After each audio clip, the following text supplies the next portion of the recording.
ఎందుకంటే ఆ రోజు 2014లో 19 5 సంవత్సరాల్లో చంద్రబాబు నాయుడు గారు ప్రతి సోమవారం పోలవరం అనేటువంటి పేజీగా మార్చుకుని మరి ఆయన 72% 5 సంవత్సరాల్లో ఆయన పనులు పూర్తి చేస్తే మరి తర్వాత వచ్చినటువంటి జగన్మోహన్ రెడ్డి ప్రభుత్వం మరి అంకెల్లో 2% వృద్ధి చూపిస్తుంది. కానీ చంద్రబాబు నాయుడు గారు ముఖ్యమంత్రిగా ప్రమాణ స్వీకారం చేసిన తర్వాత 5 రోజుల్లోనే మొట్టమొదటి పర్యటన పోలవరం ప్రాజెక్టు మీద పెట్టుకున్నారని అంటే పోలవరం ప్రాజెక్టుకి ఆయన ఇచ్చినటువంటి ప్రాధాన్యత ఏంటనేది దాన్ని బట్టే మనందరికీ అర్థమవుతున్నటువంటి పరిస్థితి.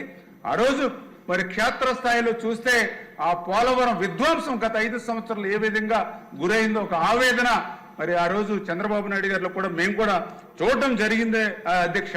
ఎందుకంటే కాగితాల మీద 2% పురోగతి చూపించారు, కానీ అక్కడ విధ్వంసం చూస్తే పోలవరాన్ని ఇంకొక 20-30 సంవత్సరాలు గత 5 సంవత్సరాల పాలన వెనక్కి తీసుకెళ్లిపోయినట్లుగా చాలా క్లియర్ గా కనిపిస్తున్నటువంటి పరిస్థితి అధ్యక్ష. ఎంత దురదృష్టం అంటే ఈరోజు జగన్మోహన్ రెడ్డి లేకపోతే వాళ్ళ అవినీతి కరపత్రిక ఉంది అధ్యక్ష.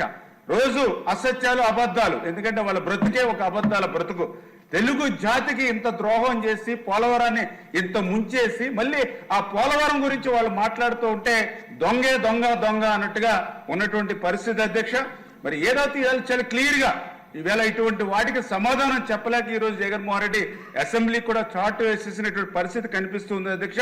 చాలా సూటిగా ఈవేళ ప్రజలు రైతాంగం అడుగుతున్నారు అధ్యక్ష. ఇవాళ జగన్మోహన్ రెడ్డి ఏదైతే ఈవేళ పోలవరం ప్రాజెక్టు ఆ రోజు 17 నెలలు ఏ విధమైన ఏజెన్సీ లేకుండా అక్కడ ఏ విధమైనటువంటి అనుభవజ్ఞులు అధికారులు లేకుండా 17 నెలలు నువ్వు అక్కడ మరి పోలవరం ప్రాజెక్టు లేకుండా చేసి విధ్వంసం చేసిన వ్యక్తివి ఈ రోజు ఆ ప్రాజెక్టు గురించి మాట్లాడేటువంటి అర్హత నీకు ఎక్కడుందని ప్రశ్నిస్తున్నటువంటి పరిస్థితి అధ్యక్ష.